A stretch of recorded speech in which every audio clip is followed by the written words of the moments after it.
Oke, selamat datang semuanya. Di dunia yang isinya tuh serba like, komen, dan penilaian nonstop, pernah nggak sih kalian ngerasa kayak hidup di penjara yang temboknya dibangun dari opini orang lain? Nah, dalam beberapa menit ke depan, kita akan bedah bareng-bareng cara buat dapetin kunci dan keluar dari penjara itu, biar kita bisa meraih apa yang namanya kedaulatan mental. Yuk, kita mulai.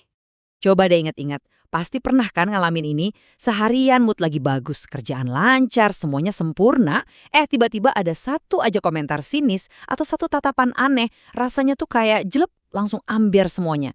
Kenapa bisa gitu ya? Ini bukan karena kita lemah loh, tapi ini tuh kayak ada alarm dari zaman batu yang tiba-tiba bunyi kencang di otak kita. Sebuah mekanisme kuno yang sekarang akan kita bongkar sama-sama. Nah, coba lihat tabel ini. Anggap aja ini kayak GPS buat pikiran kita. Di kolom kiri ada mentalitas ketergantungan. Kalau kita di sini, sumber kebahagiaan kita tuh dari luar semua. Pujian, status, tren, emosi kita jadinya kayak layangan. Gampang banget terbang tinggi pas dipuji, tapi langsung jatuh terhempas pas dikritik. Sekarang, coba lihat ke kanan. Kedaulatan diri. Nah, ini tujuan kita. Validasi datang dari dalam, dari prinsip kita sendiri. Kita jadi kayak batu karang di tengah badai. Sekencang apapun ombak opini publik, kita tetap kokoh. Oke, sebelum kita bisa membangun benteng pertahanan, kita harus kenalan dulu sama musuhnya. Jadi, ayo kita masuk ke sesi diagnosis. Kita cari tahu akar masalahnya, kenapa sih kita ini bisa peduli banget sama apa yang orang lain pikirkan? Dan inilah dia biang kerok utamanya, evolusi. Coba bayangin gini deh, ribuan tahun lalu nenek moyang kita itu hidup berkelompok. Di zaman itu, kalau kita diusir atau dikucilkan dari suku, itu sama aja dengan hukuman mati. Sendirian di alam liar, ya, siap-siap aja jadi santapan hewan buas. Nah, otak kita ini ternyata belum sepenuhnya move on dari masa-masa itu. Otak kita masih menganggap penolakan sosial, bahkan yang sepele kayak komen negatif di sosmed, dengan tingkat kepanikan yang sama kayak ngeliat macan. Makanya, sakit hati karena omongan orang itu beneran bisa terasa sakit secara fisik. Itu bukan lebay, itu cuma software kuno yang masih jalan di otak modern kita. Selain masalah biologis tadi, ada juga nih ilusi psikologis yang kita ciptain sendiri. Namanya efek sorotan. Gini deh analoginya. Kamu masuk ke sebuah ruangan, terus sadar ada noda kecil di baju. Otakmu langsung teriak, waduh, semua orang pasti ngeliatin noda ini. Semua orang ngejudge aku. Padahal kenyataannya, orang lain mungkin bahkan nggak sadar.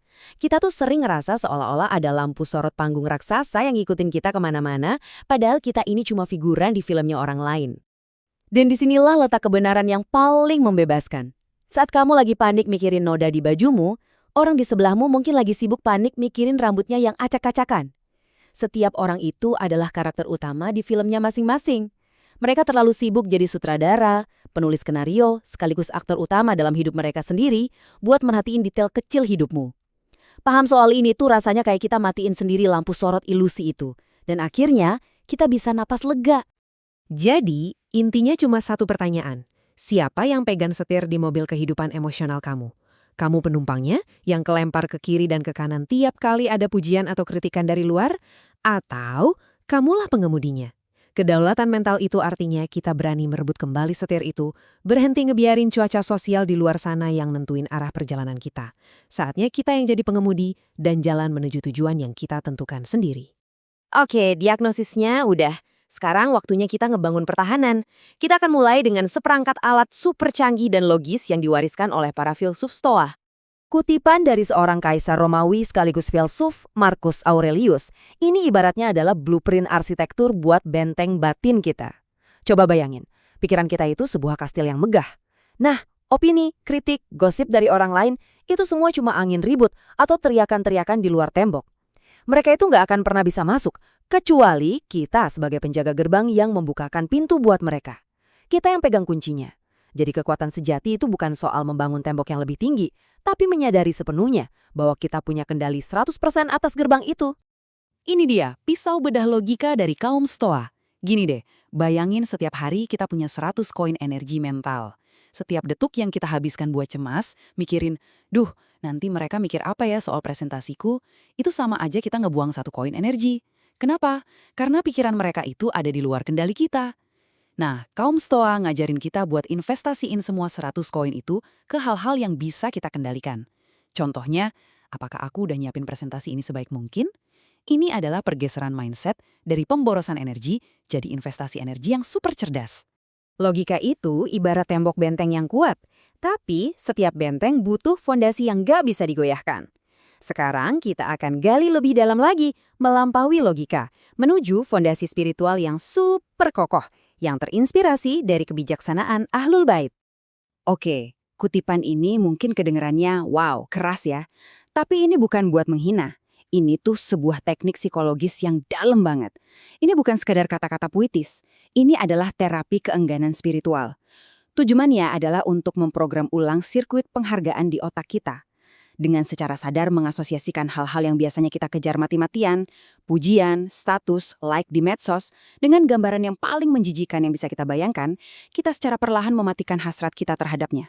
Coba pikir, kalau ada orang yang nggak nawarin kamu usus babi itu, kamu nggak akan merasa ditolak kan? Kamu justru akan lega. Nah, itulah tujuannya. Ini satu lagi analogi yang kuat banget untuk mengubah cara kita memandang opini publik. Kita seringkali ngebayangin opini publik itu kayak dewan juri yang bijaksana dan terhormat. Analogi ini justru ngajak kita buat melihatnya seperti sekawanan lalat, berdengung tanpa arah yang jelas, tertarik pada apapun yang berkilau sesaat, dan langsung ganti arah setiap kali ada hembusan angin tren baru. Pertanyaannya, apakah kamu mau mengubah arah hidupmu hanya berdasarkan arah terbangnya sekawanan lalat? Pasti enggak kan?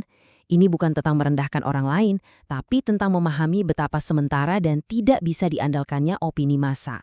Dan semua hal tadi pada akhirnya mengarah ke konsep puncak ini, izzah. Penting banget buat dipahami, izzah itu beda sama sombong.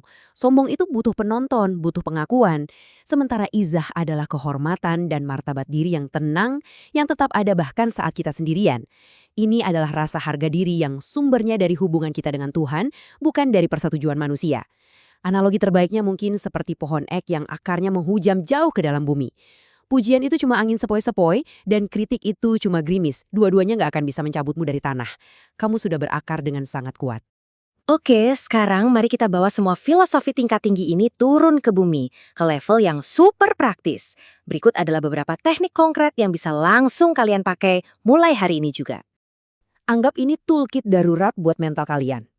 Lain kali kalau kalian merasa kesengat sama komentar atau tatapan sini seseorang, jangan langsung reaktif.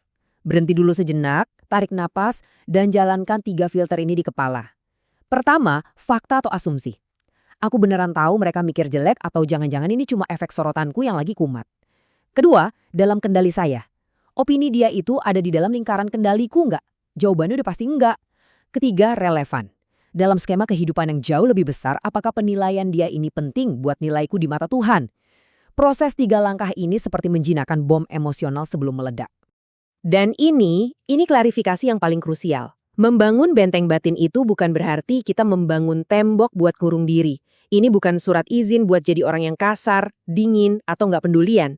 Justru sebaliknya, kamu tetap berbuat baik, tetap menolong, tetap jadi orang yang ramah.